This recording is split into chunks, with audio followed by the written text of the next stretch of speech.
أشهد أن لا إله إلا الله.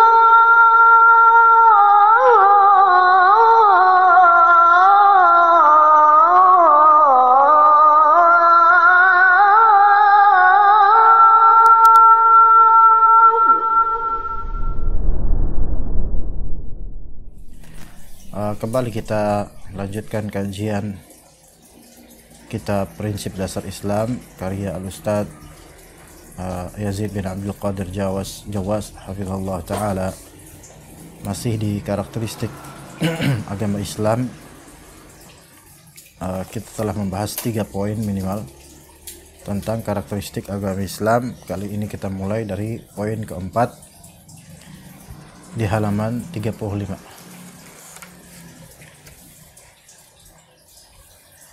Ya, dimulai dari nomor 4 insyaallah. Di antara karakteristik agama Islam adalah ilmu syar'i. Islam itu isinya adalah ilmu syar'i. Dan menuntut ilmu syar'i adalah kewajiban bagi setiap muslim dan muslimah. Sebagaimana kata Nabi SAW, "Talabul ilmi fariidatun ala kulli muslimin."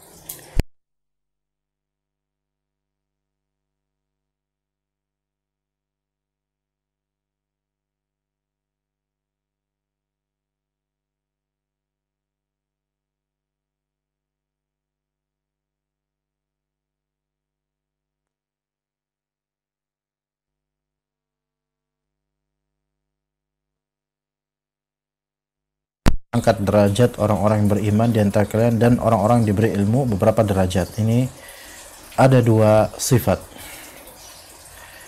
Sifat pertama beriman, dan sifat kedua diberikan ilmu padanya. Jadi tidak cukup mengklaim iman saja, melainkan harus meraih ilmu juga. Karena bagaimana dia bisa beriman tanpa ilmu, bagaimana dia bisa mempertahankan imannya tanpa ilmu, dan bagaimana bisa dia mengamalkan konsekuensi imannya tanpa ilmu, dan bagaimana bisa dia mendakwahkan keimanannya tanpa ilmu. Melainkan 2 hal ini melazimkan satu sama lain. Seseorang ketika menuntut ilmu syar'i maka dia harus punya iman. Dan seseorang ketika beriman maka dia harus menuntut ilmu syar'i. Dan ketika 2 ini terjamak dalam satu jiwa, kemudian dia mengamalkan konsekuensi dari iman dan ilmu, yaitu amal, maka Allah Ta'ala akan angkat beberapa derajat, mengangkat dirinya beberapa derajat. Itu yang keempat. Yang kelima, karakteristik Islam dan fadilah Islam atau keutamaan Islam. Allah Subhanahu wa taala menjamin kebahagiaan, kemuliaan dan kemenangan bagi orang yang berpegang teguh kepada Islam dan menerapkannya dalam kehidupan baik bagi perorangan maupun masyarakat. Hal ini yang tidak difahami oleh umumnya orang, bahkan sebagian dari tokoh agama Islam, ya, bahwasanya Allah menjamin kebahagiaan, kemuliaan dan kemenangan bagi orang yang bertamasuk kepada Islam, yaitu yang berpegang teguh kepada Islam dan mempraktekannya dalam kehidupan, baik secara individual maupun sosial. Sebagian dari orang menganggap agama itu adalah urusan individual dan privasi. Padahal sejatinya kalau mungkin kalau agama lain silahkan seperti itulah prinsipnya, karena memang banyak kejanggalan dan kesalahan di agama lain. Tapi untuk Islam dan orang Islam, agama ini bukan masalah perorangan, masalah privasi, sehingga tidak boleh dizahirkan. Tidak, malah justru Islam ini zahir, Ya. Islam ini zahir. Dan Allah Subhanahu wa taala mengutus Rasulullah dan mengutus para rasul untuk menzahirkan agama Allah. Wallazi arsala rasulahu bil huda wa dinil haqqi liyudhhirahu 'ala ad-din kullih. Dialah Allah yang mengutus rasulnya dengan petunjuk dan juga agama yang hak agar menzahirkan agama itu di atas, menerangkan, menzahirkan, menampakkan, memenangkan agama itu di atas seluruh agama lainnya. Dan ketika Islam itu zahir, tampak, diterapkan, maka Allah jamin kebahagiaan, kemuliaan dan kemenangan bagi siapapun itu yang melakukannya. Allah Subhanahu wa taala berfirman di surat An-Nur ayat ke-55, wa'adallahu alladhina amanu minkum wa 'amilus solihati la yastakhlifannahum fil ardi kama istakhlafal ladzina min qablihim wa la yumakkinanna lahum dinahum alladzi irtadha lahum wa la yubaddilannahum min ba'di khawfihim amna ya'budunani la yusyrikuna bihi syai'a wa man kafara ba'da dzalika fa ulaika humul fasiqun. Dan Allah telah menjanjikan kepada orang-orang yang beriman di antaramu dan mengerjakan amal saleh bahwa Dia sungguh-sungguh akan menjadikan mereka berkuasa di bumi, sebagaimana Dia telah menjadikan orang-orang sebelum mereka berkuasa, dan sungguh Dia akan meneguhkan bagi mereka agama yang telah diridainya untuk mereka, dan Dia benar-benar akan merubah keadaan mereka setelah mereka berada dalam ketakutan menjadi aman sentosa. Jadi ini janji Allah bagi orang yang beriman dan mengerjakan amal saleh, maka akan Allah berikan kekuasaan kok. Nah, yang terjadi sekarang, banyak orang itu ingin menjadi penguasa namun imannya kurang dan amal solehnya juga minim, bahkan amal yang dilakukan adalah amalan bid'ah, bukan amalan soleh. Maka bagaimana bisa mendapatkan kekuasaan yang Allah ridai? Ya. Jadi kalau misalnya kita merasakan penguasa itu zalim, tidak menerapkan syariat Allah, maka itulah cerminan dari rakyatnya yang kurang beriman dan kurang beramal saleh. Kemudian dikatakan oleh Allah Azza wa Jalla yang maknanya mereka tetap beribadah kepadaku dengan tidak mempersekutukan aku dengan sesuatu. Ini dia kuncinya, yaitu ibadah kepada Allah tanpa kesyirikan. Nah, adapun kalau misalnya syarat ini tidak diberlakukan, yaitu menyimpang dari segi tujuan ibadah, dari segi niatan ibadah, dan berbuat syirik, maka tidak Allah Ta'ala janjikan sebagaimana di ayat. Allah tidak menjanjikan kesentosaan, tidak. Dan barang siapa yang tetap kafir sesudah janji itu, maka mereka itulah orang-orang yang fasik. Ini menunjukkan bahwasanya semua orang kafir itu fasik. Semua orang kafir itu fasik. Apakah ada orang kafir yang saleh? Seandainya dia orang kafir yang saleh, dia nggak bakal kafir, karena kesalahan itu hanya ada pada orang yang beriman dan beramal saleh. Sementara orang kafir tidak beriman, tidak beramal saleh. Kalaupun beramal saleh, tidak beriman, maka tetap mereka itu kufar, fusak, fasik, orang-orang fasik. Orang-orang fasik. Iya, taib.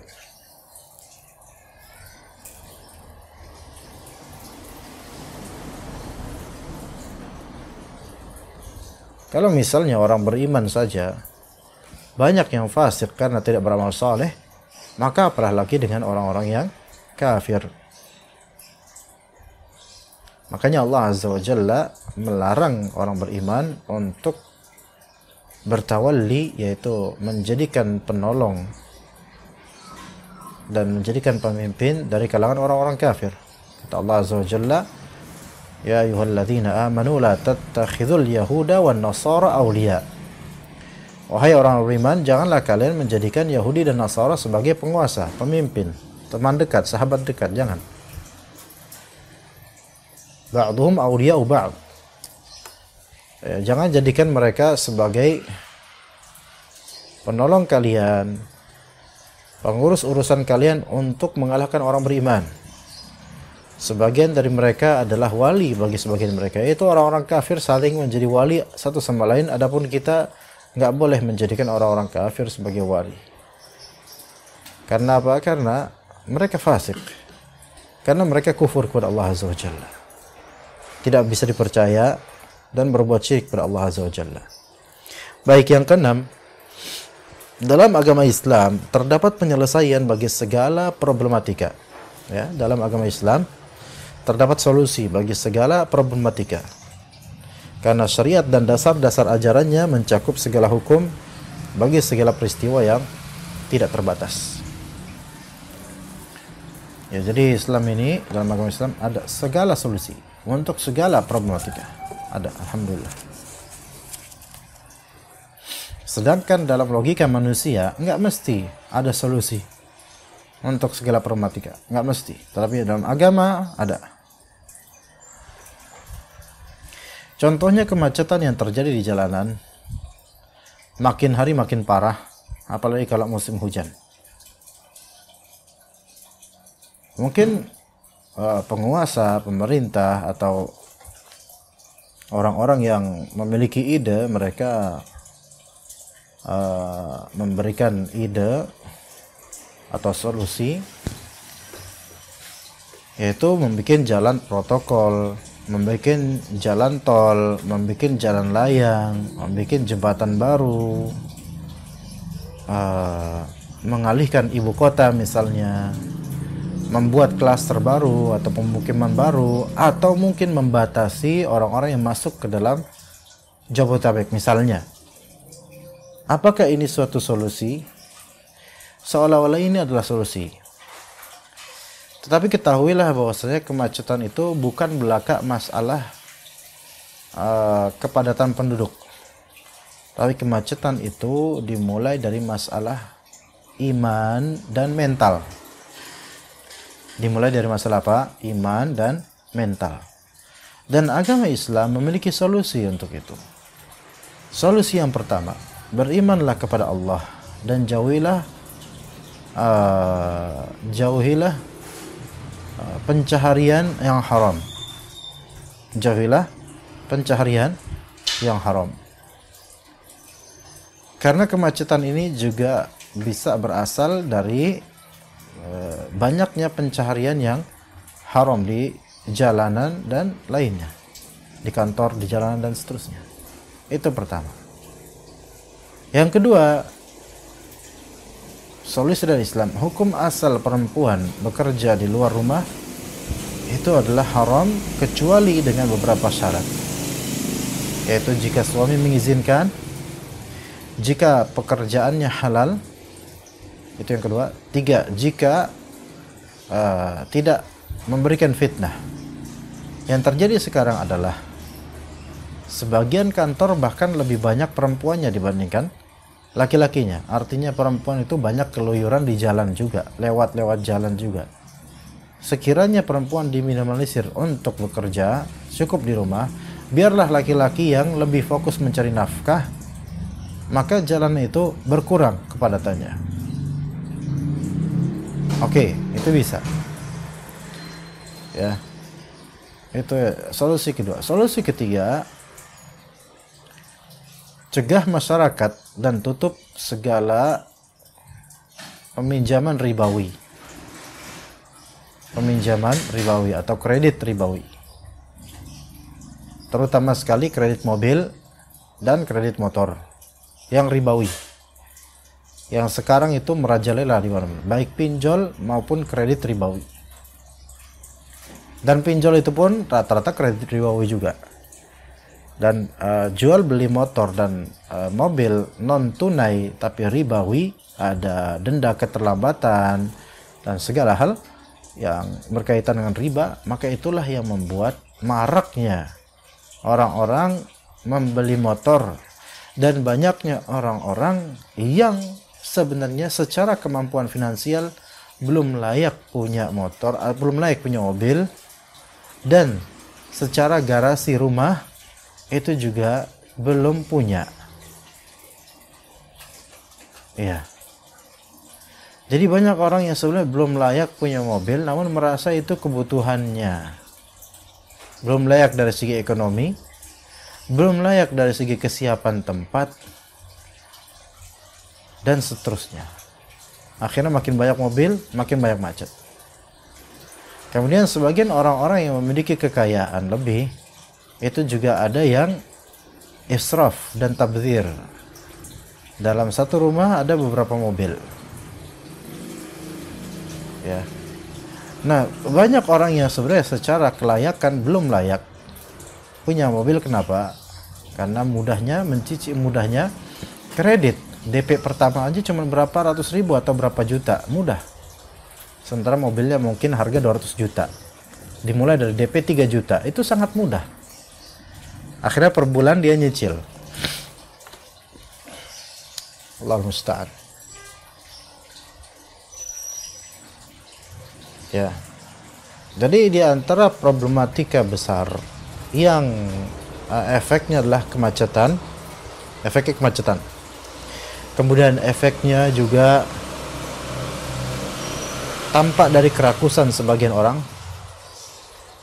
ya, yang berefek juga pada makin sulitnya orang-orang bawah untuk memperbaiki ekonomi mereka, yaitu mudahnya pinjaman online dan juga kredit ribawi terhadap barang. Termasuk pula tergesa-gesanya banyak dari pasutri muda terutama untuk membeli rumah secara kredit. Maka ini adalah jur'ah, yaitu keberanian yang negatif, bukan keberanian yang positif. Dan mungkin ini akan ditentang oleh sebagian pihak, karena ya kita harus punya rumah, jangan kontrak. Syariat mana yang melarang kontrak? Nabi mana yang melarang ngontrak ketika kita sudah punya istri? Nabi mana yang mewajibkan kita harus punya rumah untuk istri, untuk anak istri? Nabi mana? Melainkan Allah Ta'ala memerintahkan wa askinuhunna min haitsu sakantum. Berilah mereka tempat tinggal. Maksudnya di sini bukan berilah dalam artian kasih rumah, bukan. Ya. Apa suaranya kurang jelas ya? Suaranya kurang jelas atau gimana? Pemahat sekalian.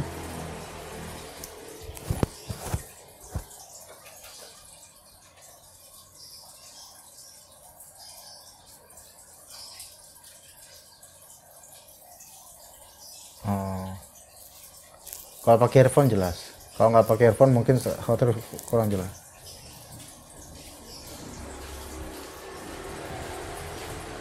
Di ruangan mana tuh?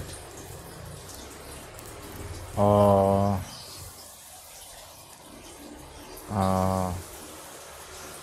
Iya. Iya. Nggak apa-apa. Kalau nggak jelas, saya pamit. Selesai kajiannya. Sampai mana tadi ya? Oke. Kredit rumah misalnya. Ini problematika yang banyak terjadi pada pasangan suami istri.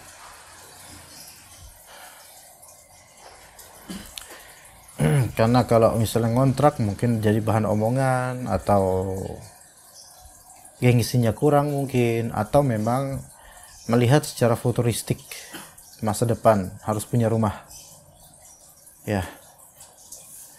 Taib. Akhirnya berani untuk kredit rumah. Anggaplah kredit rumah ini KPR syariah. Ya. Yaitu maksudnya ya kredit tetapi tidak ada ribawinya. Dan juga ketika telat bayar masih dimaklumi sama perusahaan atau developer. Bagaimana kalau Anda mati sebelum melunasi kredit rumah? Siapa yang mau bayarin? Sementara masih ada sisa 200 juta untuk bayaran kredit rumah. siapa yang menjadi jaminan, siapa yang menjamin, dan barang apa yang digadaikan kepada perusahaan kredit.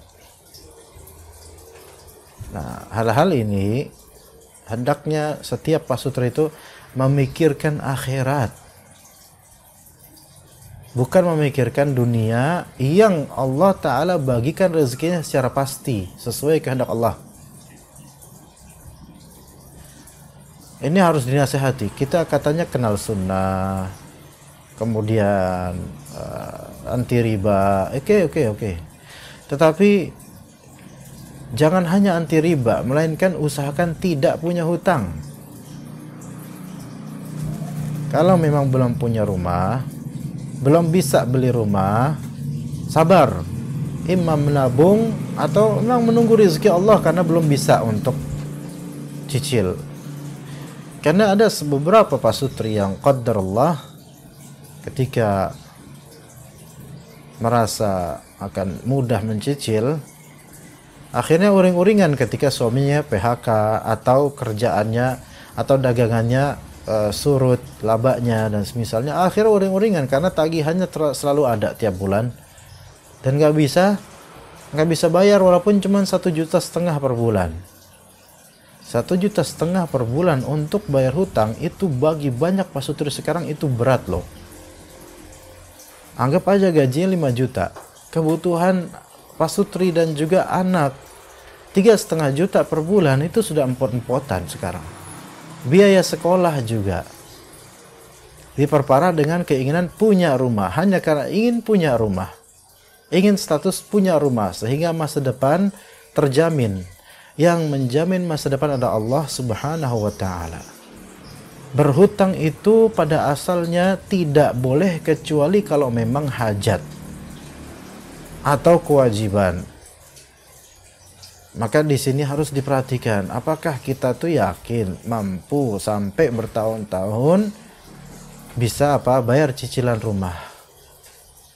Tapi banyak memang yang berhasil nyicil. Iya, mereka Allah itu syukur mereka tidak Allah wafatkan dan tidak Allah bangkrutkan ketika menyicil.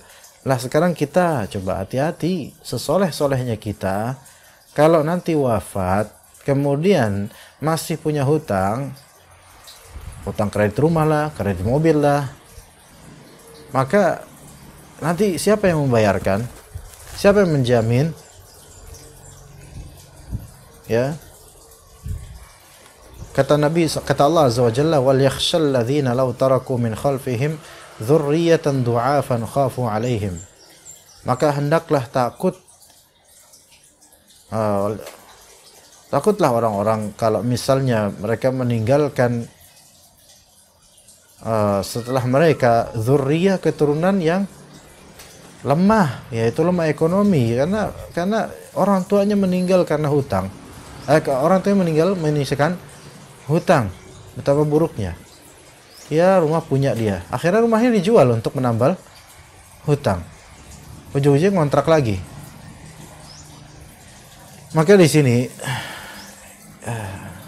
kenalilah Islam dengan benar.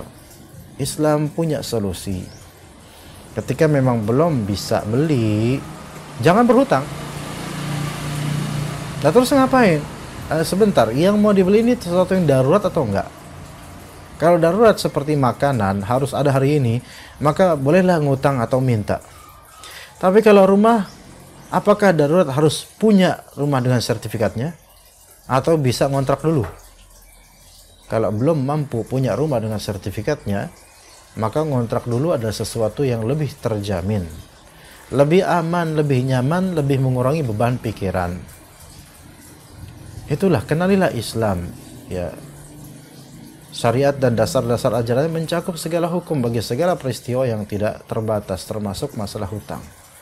Ingat Nabi SAW, beliau itu sampai tidak mau ikutan menyolati orang yang masih punya hutang. Dan dalam riwayat lain, Rasulullah SAW tadi nggak mau sholatin, namun kemudian ada yang membebaskan hutangnya. Maka Rasulullah baru mau sholati orang itu. Ya, ini Rasulullah kenapa seperti ini? Untuk mempertegas bahwasanya masalah hutang Bukan masalah main-main. Yang kita bersihkan dalam 5 tahun ke depan saya akan bisa melunasi itu. Siapa yang memastikan Anda akan hidup sampai 5 tahun mendatang? Dan siapa yang memastikan Anda akan berpenghasilan tetap 5 tahun mendatang? Allahu a'lam. Maka tawakallah kepada Allah tanpa berhutang. Ya, banyak sekarang bahkan ikhwan dan akhwat sunnah, udah pasutri sunnah yang kodrat terlilit hutang. Mending kalau misalnya nabung untuk haji, oke. Itu kan nabung namanya. Bukan memiliki sesuatu dulu terus berhutang, bukan. Itu nabung. Beda dengan ini. Ya, miliki dulu, ngutang, terus berapa tahun kemudian memikirkan hutang. Maka pikirkan baik-baik, karena peristiwa seperti ini ada di hadapan mata saya, itu beberapa orang yang seperti ini. Ujung-ujungnya mereka nyari pinjaman juga kan, ketika nggak punya pembayaran untuk hutang, nggak punya modal bayar untuk hutang. Akhirnya gali lubang untuk menutupi lubang yang terus digali lagi, nggak habis-habis.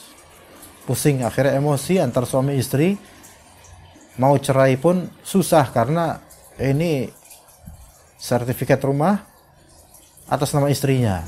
Dulu ketika awal-awal masih cinta-cintanya sama istrinya, sertifikat udah atas nama kamu aja sayang.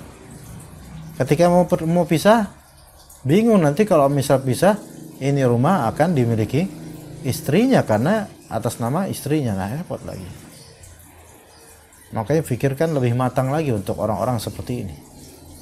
Jangan terperdaya dengan istilah KPR syariah atau semisalnya.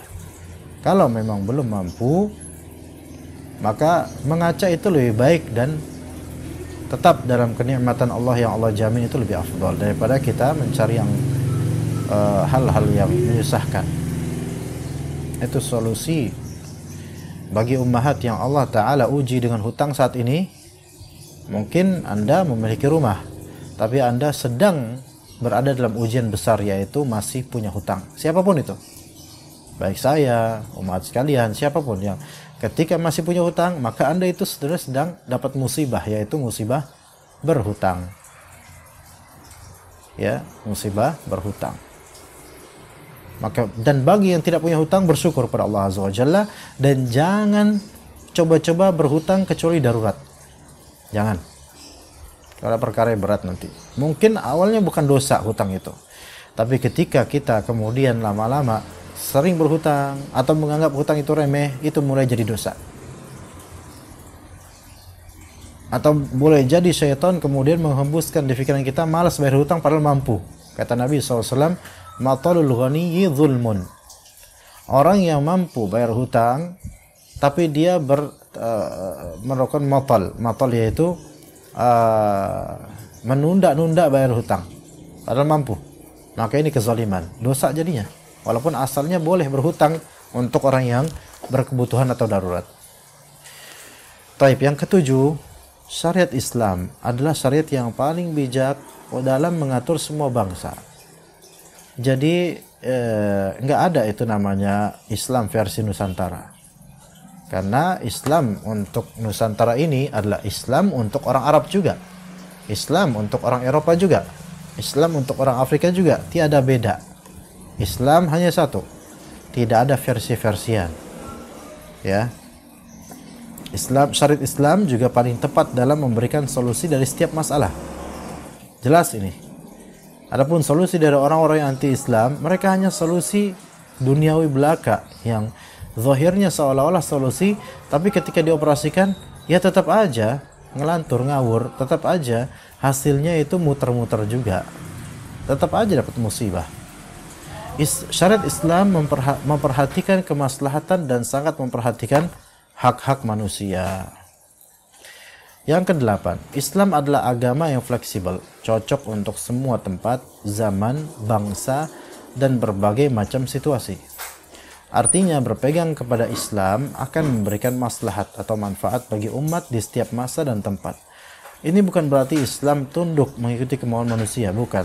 Tapi memang syariat ini syariat yang dikenal samhah, yaitu memberikan maslahat dan kemudahan. Oleh karena itu dunia tidak akan menjadi baik melainkan dengan agama Islam. Ya. Dunia ini tidak akan menjadi baik kecuali dengan agama Islam, baik secara individual, sosial, ekonomi, kesejahteraan ekonomi, kemudian masalah-masalah pemerintahan tidak akan menjadi baik kecuali dengan syariat Islam. Oleh karenanya, semakin modern zaman dan semakin majunya bangsa, selalu muncul bukti baru yang menunjukkan keabsahan Islam dan ketinggian nilainya. Sekarang Jakarta mudah modern, Jabodetabek modern. Tapi alhamdulillah, orang Jabodetabek meskipun banyak yang maksiat, banyak tempat-tempat maksiat, tetapi spirit menuju agama Islam itu juga besar. Yang sholat berjamaah banyak, alhamdulillah. Walaupun ya yang tidak sholat berjamaah ya lebih banyak lagi memang. Tapi ala kulli hal tetap terwujud kok orang-orang tuh pengen ke Islam. Yang ikut Jumatan mayoritas, alhamdulillah. Walaupun ya banyak juga orang Islam yang mangkir dari Jumatan, naudzubillah min dzalik. Kajian-kajian di Jabodetabek, masya Allah, terutama Bekasi, kita tahu sendiri ya. Ya Bekasi, masya Allah, kajian banyak. Sampai sebagian dari kita itu kurang bersyukur dengan banyaknya kajian-kajian di Bekasi. Sekiranya kita itu tinggal di kota atau desa yang susah menemukan kajian, maka kita akan bersyukur daerah kita itu Allah berikan, atau Bekasi ini Allah berikan kajian baik online maupun offline.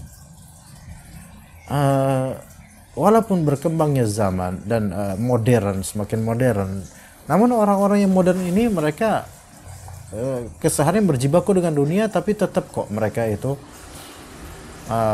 meyakini keabsahan Islam dan ketinggian nilai Islam. Ya.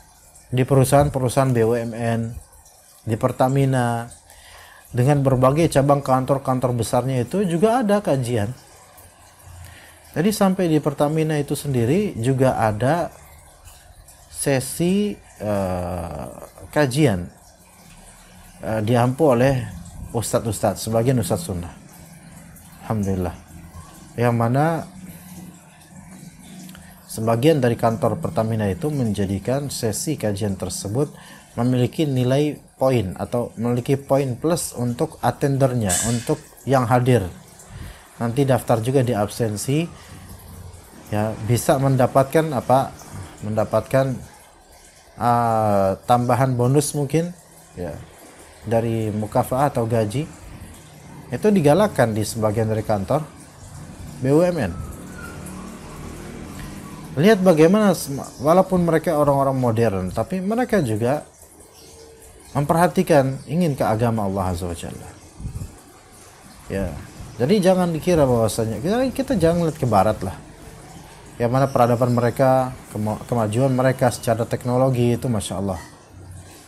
Ya, tetapi sejujurnya mereka itu mulai melucuti agama mereka sendiri. Inilah mengapa bagi Barat agama itu urusan privasi. Nggak usah terlalu dizahirkan dan nggak perlu bertanya agamamu apa. Itu urusan pribadi yang udahlah, nggak usah ngomongin agama, karena itu agama bagi mereka itu penghalang kenikmatan dunia dan penghalang keinginan mereka. Akhirnya mereka melucuti agama tanpa mereka sadari. Sebagian menjadi ateis, sebagian menjadi satanis, sebagian tetap di agama misal Kristen, tetapi nilai-nilai Kristiani itu tidak mereka amalkan karena mereka nggak percaya. Dan akhirnya mereka hidup tanpa agama, man without religion. Nah, sebagian dari mereka mulai sadar bahwasanya jalan itu tidak seperti ini. Mau kemana kita? Apa tujuan kita? Itu mereka bertanya-tanya pada mereka. Akhirnya mereka mencari-cari. Sebagian Allah Ta'ala tetap sesatkan, sebagian Allah Ta'ala alihkan menuju Islam. Dan akhirnya mendapatkan Islam ini agama yang menenangkan hati mereka dan menjawab segala permasalahan dan problematika yang ada di pikiran dan kehidupan mereka. Itulah Islam. Baru mereka melihat kebenaran Islam dan ketinggian nilainya. 9. Islam adalah agama cinta, kebersamaan, persahabatan dan kasih sayang sesama kaum mukminin. Allah Subhanahu wa taala berfirman, "Innamal mu'minuna ikhwah, fa aslihu baina akhwaykum, wattaqullaha la'allakum turhamun." Sesungguhnya orang-orang mukmin bersaudara. Karena itu damaikanlah antara kedua saudaramu yang berselisih dan bertakwalah kepada Allah supaya kalian mendapatkan rahmat. Orang mukmin bersaudara.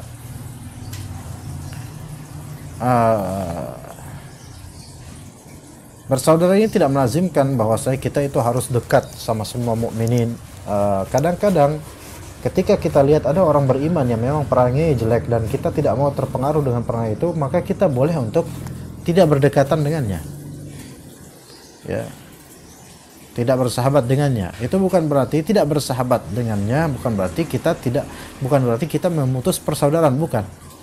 Melainkan tetap bagi kita dia ada saudara kita, tetapi demi maslahat yang lebih besar dan demi menghindari madarat yang lebih besar, maka saya tidak mau bersahabat dengannya karena tingkah dan kelakuannya. Maka ini enggak masalah. Ya, tetap menjunjung prinsip innamal mu'minuna ikhwah, dia saudara seiman.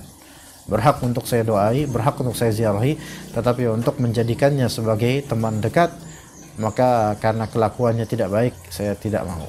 Boleh, itu nggak masalah, ya. Fa aslihu baina akhwaikum, maka damaikanlah antara kedua saudara kalian yang sedang berselisih.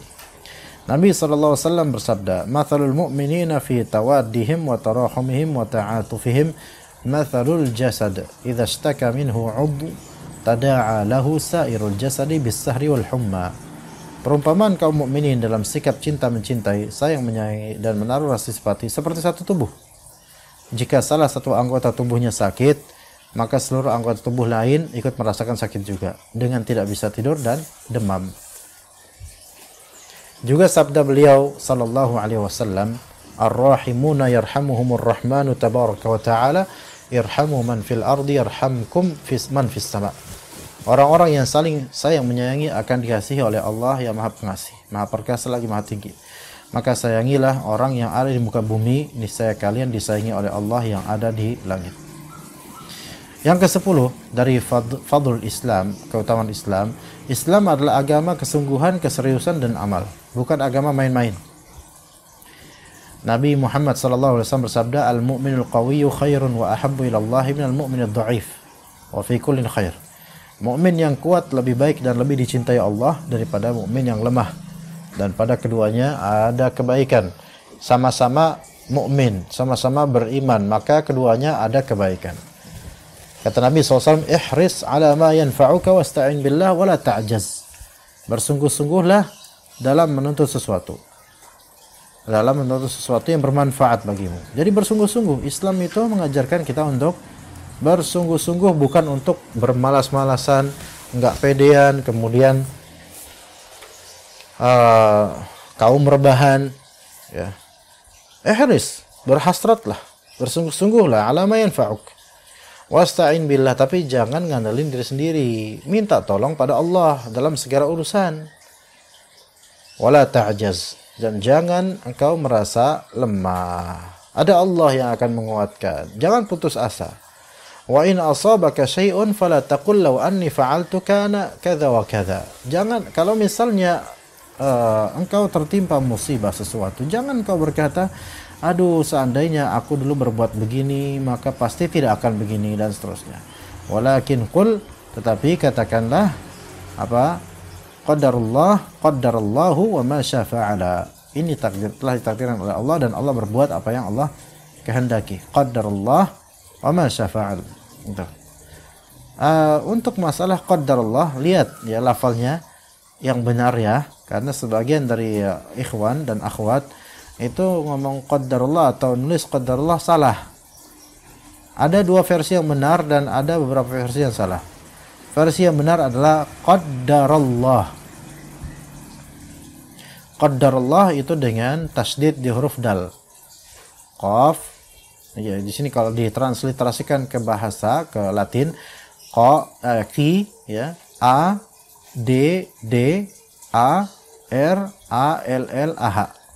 Ya, ki, A D D A R A L L A H. Qadarullah. Itu nomor pertama benar. Nomor kedua yang benar adalah qadarullah. Qadarullah ini dalnya nggak ditasdidkan. Jadi kalau qadarullah dalnya jangan ditasdidkan. Qadarullah, ya salah itu. Nggak ada dalam bahasa Arab kayak gitu. Qadarullah itu salah. Yang benar qadarullah, yaitu Q A D A R U L L H. Qadarullah, qadarullah. Itu yang benar, ya. Atau boleh yang ini qadarullah dengan del da miwa tapi habis da a d d a a. Qadarullah, qadarullah R A, ya. Seperti itu. Fa inna law taftahu amal syaitan. Sesungguhnya karena ucapan lau, yaitu seandainya, akan membuka pintu perbuatan syaitan. Taib 11. Islam adalah agama yang sangat jauh dari kontradiksi. Yaitu Islam itu, dalam Islam tidak kontras satu sama lain, tidak bertentangan satu sama lain. Kalaupun di benak seseorang seolah bertentangan, katakanlah bahwasanya mungkin itu pikiran kamu yang belum nyampe. Belajar lagi, insya Allah akan menemukan jalan keluar, tidak kontradiktif. Allah Ta'ala berfirman, afala yatadabbaruna al-Qur'an walau kana min indi ghairillah lawajadu fihi ikhtilafan katsira.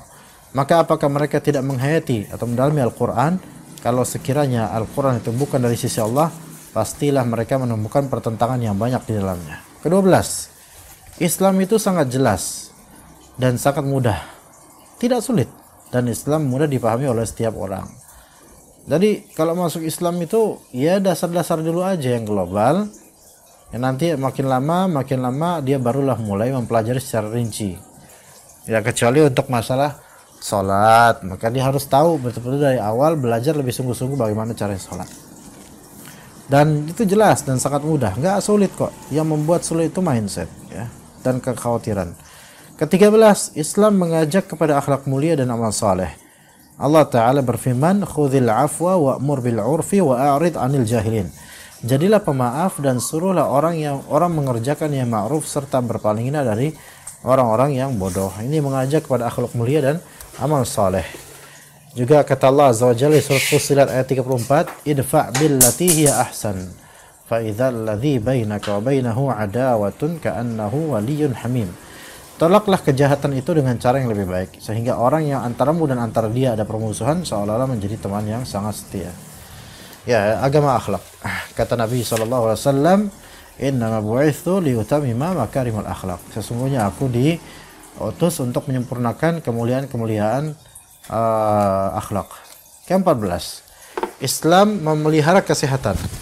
Banyak sekali dalil dari Al-Quran dan Sunnah tentang pemeliharaan kesehatan. Allah Ta'ala berfirman, wa kulu washrabu wa la tusrifu. Makan minumlah tapi jangan berlebihan, jangan israf. Israf di sini bisa israf dari segi zat makanan atau minuman, atau israf di sini bisa israf dari segi biaya yang dikeluarkan hanya untuk makan minum. Kalau dari zat makanan minuman, yaitu kebanyakan minum atau kebanyakan makan sampai perutnya sakit, ini israf, nggak boleh. Ya, secukupnya aja. Kemudian bisa juga israf dari segi apa? Dari segi nilai makanan minuman, yaitu mengkonsumsi makanan minuman yang terlalu mahal. Padahal dia itu cukup aja beli yang sederhana dan nggak perlu mahal-mahal. Kalaupun mahal paling sekali aja gitu. Nah, adapun kalau sampai mahal terus-menerus, maka ini jelas israf. Karena manusia itu sama kok, yang kaya sama miskin sama-sama, ya makannya makan gitu loh. Ya nggak bisa dikatakan kalau orang kaya itu cuma bisa makan ricis, pizza, ya itu makanannya gitu aja. Nggak bisa dia makan nasi normal, makan tempe kering, nggak bisa. Enggak, sama aja orang Indonesia, mau dia kaya mau dia miskin, apapun sukunya, ya kita makan nasi, tempe kering, doyan, ya. Jadi jangan sampai mindset kita itu mindset israf, mindset yang berlebihan, mindset boros. Para ulama mengatakan, sederhana dalam makan dan minum merupakan faktor utama terpeliharanya kesehatan. Justru makan atau minum yang lebih sederhana itu malah justru lebih sehat gitu loh. Ya kita kadang lebih ketagihan junk food, fast food, makanan-makanan atau minuman bergula dan semisalnya yang secara instan gitu. Dan memang enak sekali karena pengawetnya atau karena mecinnya atau karena ini itu komposisinya, yang mana itu tidak sederhana, melainkan banyak zat-zat yang bisa berbahaya bagi tubuh, malah lebih mahal kadang-kadang, tapi justru membuat kesehatan kita tidak terpelihara. Di antara isyarat pemeliharaan kesehatan, Islam mengharamkan makanan yang berbahaya apabila dikonsumsi oleh manusia. Allah Ta'ala berfirman, innama harrama alaikumul maitata waddama walahmal khinziri wa ma uhilla bihi lighairillah. Sesungguhnya Allah hanya mengharamkan bagimu bangkai, itu haram, darah haram, daging babi haram, binatang yang ketika disembelih disebut nama selain Allah, yaitu nama Yesus atau nama mayat fulan, ya, bukan kepada Allah Azza wa Jalla, maka ini semua menjadi bangkai dan haram dan najis. Maka di sini lihat haram atas kita untuk hal tersebut karena ini hal yang berbahaya buat kita. Juga tentang khamar, ya ayyuhalladzina amanu innamal khamru wal maisir wal ansab wal azlamu rijsum min amalis syaitan fajtanibuhu la'allakum tuflihun. Wahai orang beriman, sesungguhnya minum khamar, berjudi, berkorban untuk berhala, dan mengundi nasib dengan anak panah adalah perbuatan keji termasuk perbuatan syaitan. Maka jauhilah perbuatan-perbuatan itu agar kalian mendapatkan keberuntungan. Khamar diharamkan karena di antara bahayanya adalah merusak akal, melemahkan jantung, merusak hati, dan berbagai penyakit lainnya. Ya, sebaliknya Allah Ta'ala berfirman tentang madu yang berkhasiat menyembuhkan penyakit. Kata Allah di surat An-Nahl, "Tsumma kuli min kulli thamarati fasluki subula rabbika dzulula yakhruju min butuniha syarabun mukhtalifun alwanuhu fihi shifaa'un linnas. Inna fi dzalika laayatan liqaumin yatafakkarun." Kemudian makanlah dari tiap-tiap macam-macam buah-buahan, lalu tempuhlah jalan Rabbmu yang telah dimudahkan bagimu. Dari perut lebah itu keluar minuman madu yang macam-macam warnanya. Di dalamnya terdapat obat yang menyembuhkan bagi manusia. Sesungguhnya pada yang demikian itu benar-benar terdapat tanda kebesaran Allah bagi orang-orang yang berfikir. Itu keutamaan madu dibandingkan dengan minuman pengganti yaitu khamar dan lainnya dari makanan haram. Ya. Maka Islam melihara kesehatan. Jadi makanan-makanan yang baik untuk kesehatan Allah Ta'ala berikan dan halalkan. 15. Islam seiring dengan penemuan ilmiah. Oleh karena itu tidaklah mungkin penemuan ilmiah yang benar bertentangan dengan nas-nas syariat Islam yang jelas. Jadi Islam itu akan membuktikan kok, terbuktikan dengan penemuan ilmiah. Terbuktikan, ya. Jadi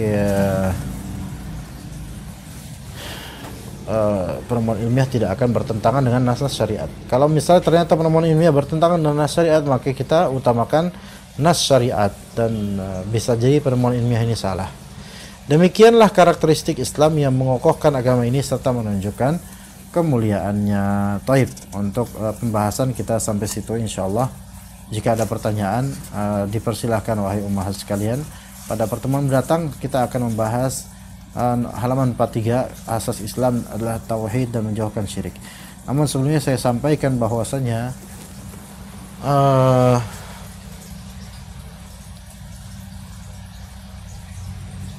pekan depan kan pekan kedua kalau salah. Betul atau enggak tuh? Ini pekan pertama kan? Jumat pertama. Enggak, maksudnya hari Rabu depan Rabu kedua ya? Senin besok pekan kedua. Oke, berarti Rabu depan pekan kedua kita ada kajian. Karena di pekan ketiganya hari Ahad atau hari Sabtunya itu insya Allah saya berangkat ke Tanah Suci untuk umrah insya Allah tanggal 13, tanggal 12, 13. Saya nggak tahu apakah Rabu keempat itu bisa ada apa enggak. Seperti sampai tanggal 21 atau 22 saya umrah dan nggak ada kalender di sini. Al-muhim nanti kalau misalnya pekan keempat nggak bisa kita obrolin lagi insyaallah ta'ala. Tapi kalau memang pekan keempat saya masih ada di Saudi, maka saya izin nggak bisa dulu untuk Zoom karena ini butuh kuota yang besar ya. Kalau di rumah kan masih ada WiFi. Tapi kalau di Saudi itu Zoom setengah jam atau 1 jam itu bisa cepat banget habis pulsanya, terbatas soalnya. Ya, ya seperti itu mahat sekalian. Ya, silakan jika ada pertanyaan, tafadhali.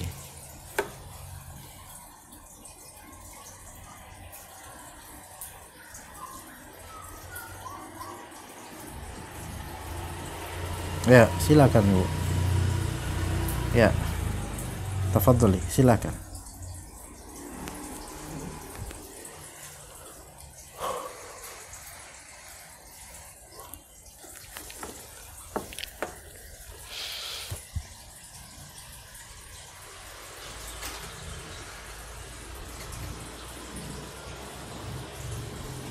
Wallahualam, untuk perempuan yang terpenting dia hanya terlihat muka saja dan pakaiannya harus lebar. Saya nggak tahu kulot itu apa, ya nggak ngerti saya.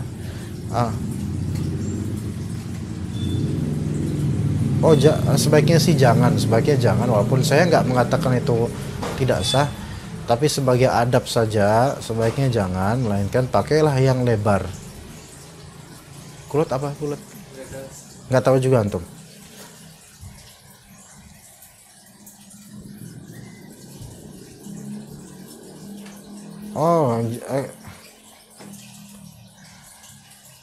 Sebaiknya hindari itu, walaupun saya nggak mengatakan itu nggak sah, tetapi itu tidak beradab saja gitu. Bukan masalah lebarnya doang ini, tapi bentuknya itu kan celana yang mana asalnya itu adalah bukan untuk sholat gitu loh. Celana seperti itu untuk perempuan bukan untuk sholat, kurang sopan, kurang beradab kepada Allah Azza wa Jalla. Maka tetap dia pakai entah itu rok yang lebar dan atasan yang lebar, walaupun namanya bukan mukena, dan cukup wajahnya saja yang terlihat atau yang tidak tertutup. Wallahu a'lam, seperti itu. Ya.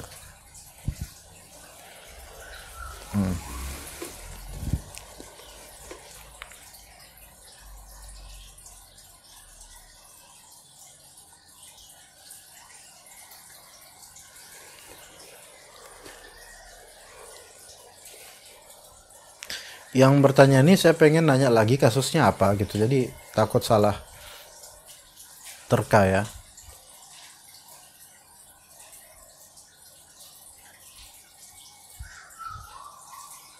Coba.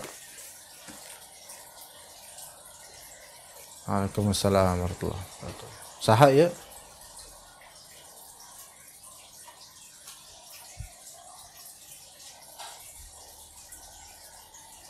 Ini mana ini? Oh ya. Siap. Ya.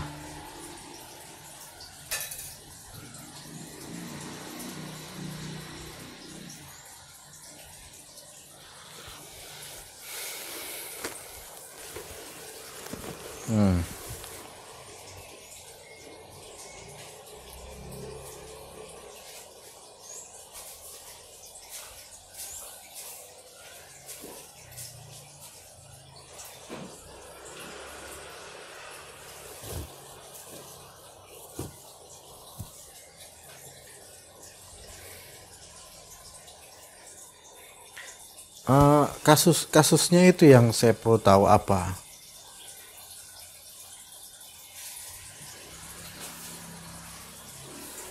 Oh.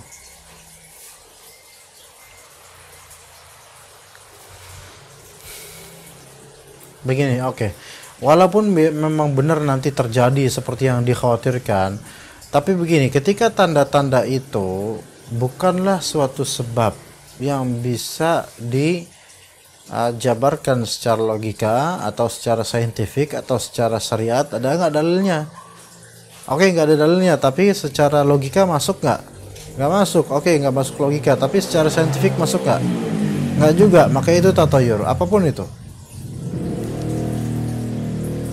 Kayak misalnya ngeliat burung, kemudian nanti takutnya kalau ada burung ini nanti ada nasib apes, meyakin atau ada yang mati misalnya. Kalau ngeliat burung ini nanti ada yang mati berarti, atau mendengar suara burung ini berarti ada kematian. Itu tatayur. Kalau ya, apa nih, baterai saya tinggal 10 nih kayaknya. Takutnya nanti mati hilang, mati sendiri. Tapi bukan karena pembahasan burung hantu ya, jadi baterai saya mau mati, bukan. Itu tatoyor juga itu.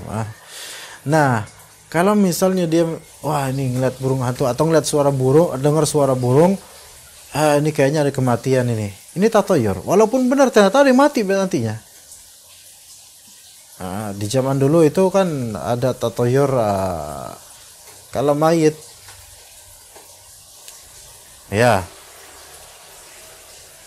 Itu nggak ada urusan, itu nggak ada urusan dengan kenyataan. Jadi nggak boleh kita bertatoyor. Itu tatoyor kalau,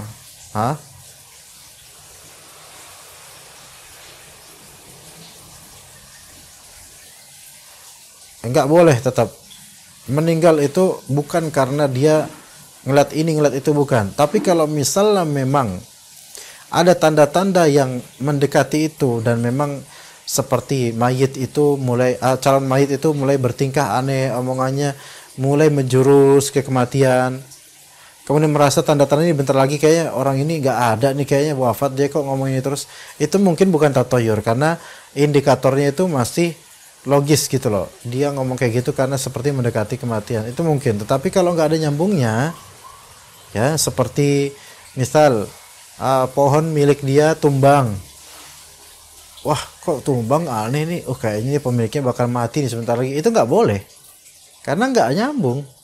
Walaupun iya nanti mati, iya abis itu ternyata mati beneran, itu tetap nggak boleh. Dari awal kita mengkaitkan itu nggak boleh gitu. Jadi ditinjau dari 3 hal. Ada nggak dalilnya? Oke, nggak ada. Ada nggak logikanya? Nggak masuk. Oke, yang ketiga, adakah penjelasan saintifik yang memungkinkan? Tidak ada. Maka ya sudah, itu berarti nggak mungkin. Itu tatoyur. Walaupun ternyata yang dipersangkakan itu terjadi, gitu.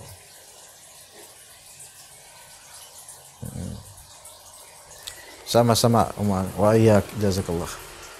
Silakan jika ada yang bertanya.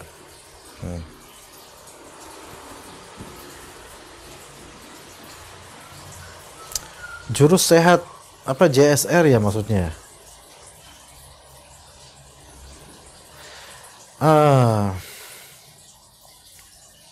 Begini, kita harus berhati-hati ketika menisbatkan suatu perkara kepada sunnah, kepada Rasulullah. Saya tahu Dr. Zaidul Akbar waktu itu ketika saya bersama Ustadz Khalid Basalamah ketika itu di Hotel Aston kita tahun 2017 atau 2018. Ketika itu Dr. Zaidul Akbar hafizallah itu beliau belum mencuat ya, namanya belum dikenal. Tapi beliau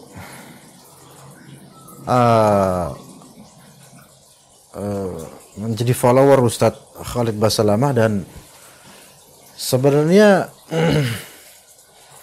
seperti ya ikut dengan Ustadz Khalid dari segi kemana-mana gitu kan.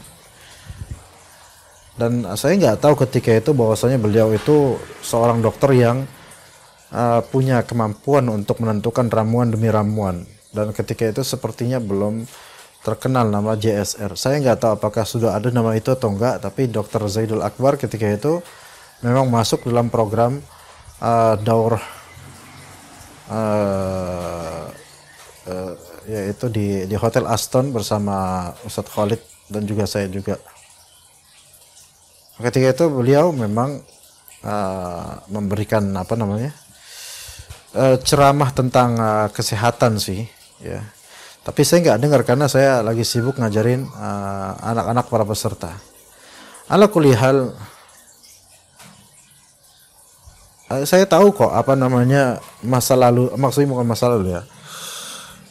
Siapa beliau gitu maksudnya. Saya tahu. Maksudnya saya tahu di sini udah kenal sebelum banyak dari kaum muslimin kenal gitu loh. Kalau dilihat dari kronologinya begini,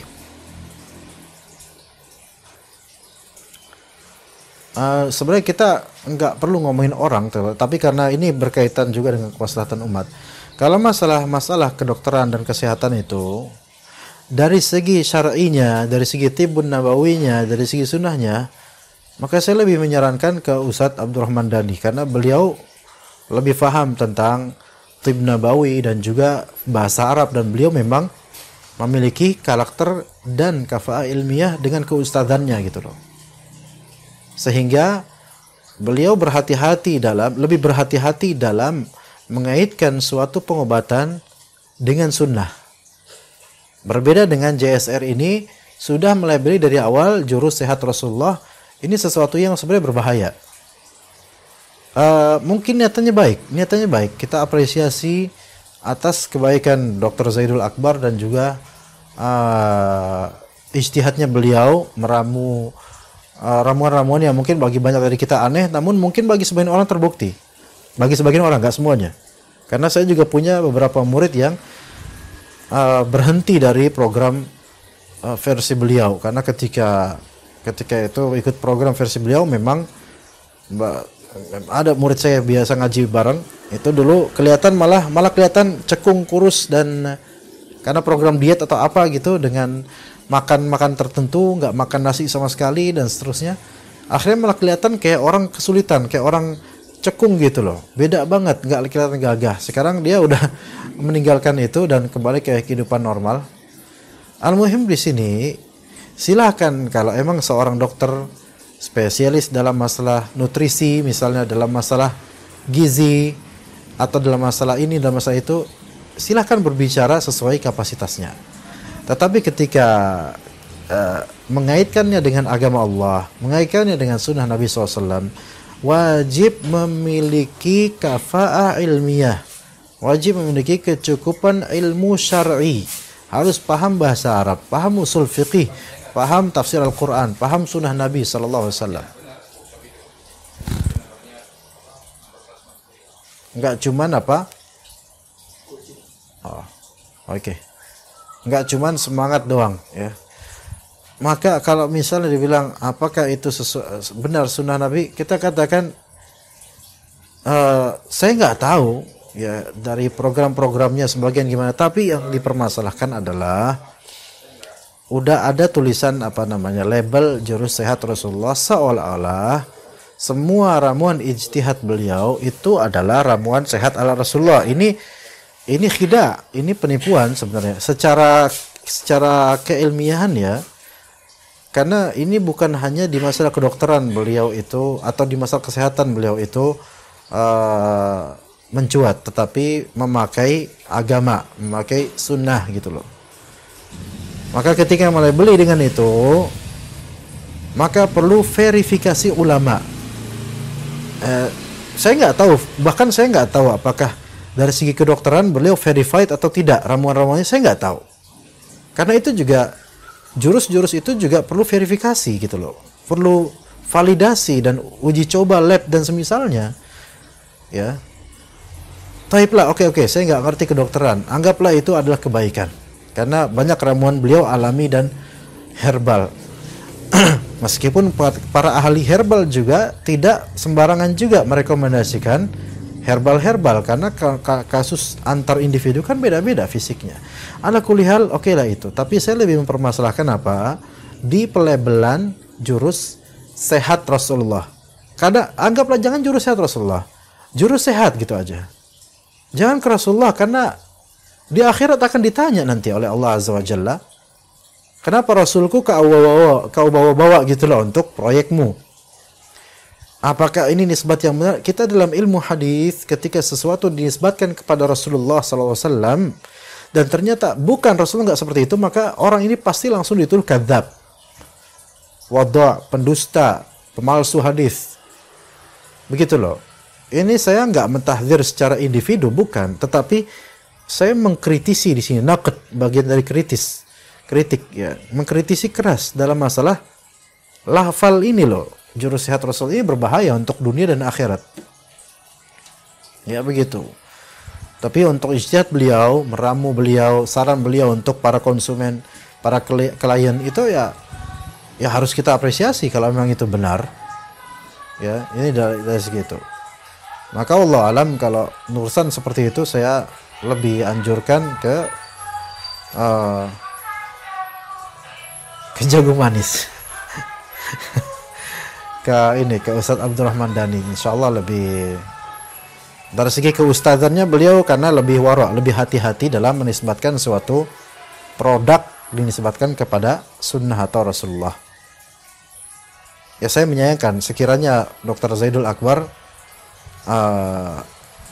menerima masukan dari beberapa asatidzah agar tidak menggunakan label Rasulullah SAW dalam proyeknya.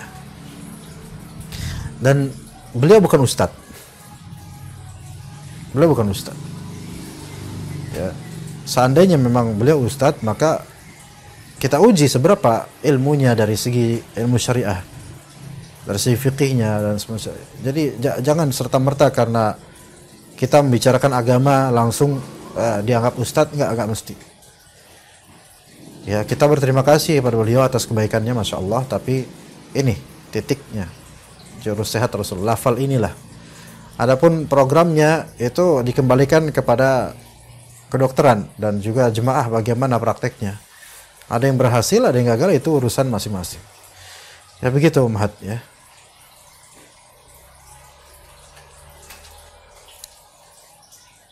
Ya. Oh iya, silakan.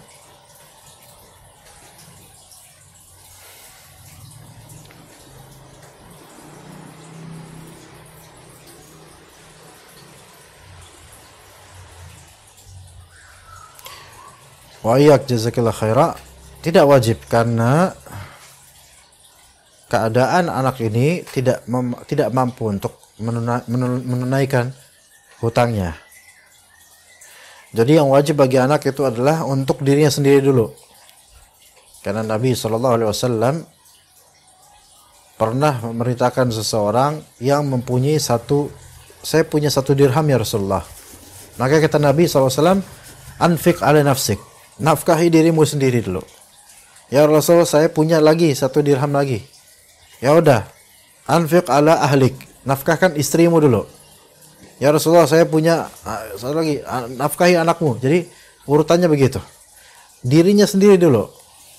Jadi kalau memang punya cicilan hutang, sementara orang tua wafat dalam keadaan meninggalkan hutang, maka Anda tidak mampu membayar, itu bukan dosa Anda. Karena Anda pun kesulitan untuk hidup, bagaimana enggak dibebani kewajiban dah untuk melunasi hutang orang tua, enggak wajib. Yang wajib adalah Anda lunasi dulu hutang Anda. Mapankan dulu hidup Anda. Kalau punya kelebihan baru usahalah lunasi hutang orang tua. Lalu bagaimana kalau ternyata nanti Anda wafat duluan?